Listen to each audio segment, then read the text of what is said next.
bias-variance trade-off in 2 minutes. Given a set of samples or a data set, two very different models can be fit. For example, you could fit a simple linear regression model with no nonlinearities, and you might end up with a model such as this.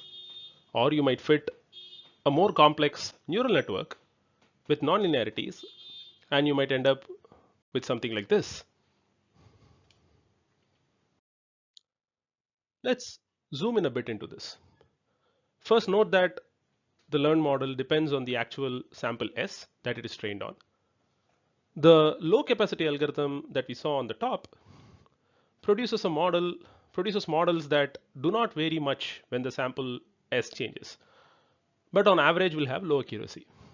In contrast, the high capacity algorithm produces models that vary a lot when the sample S changes to fit it closely, but on average will be more accurate.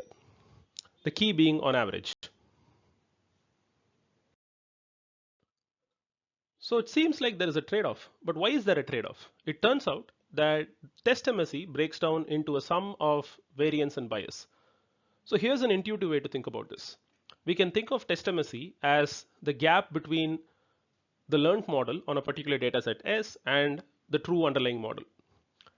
And we can break it down as the sum of two components. The first one being the gap between the learned model and the expected or average learned model, which is basically variance, and the difference between the average learned model and the true model, which is the expected inaccuracy in the model.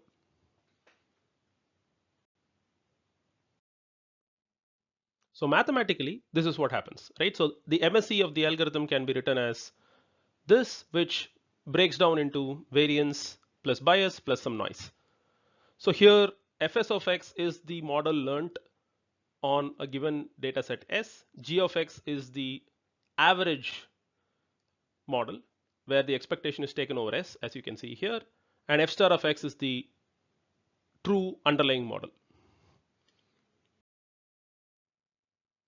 So we are trying to hit the sweet spot. As we keep increasing the capacity of our algorithm, there is a reduction in bias that happens, and there would be an increase in variance.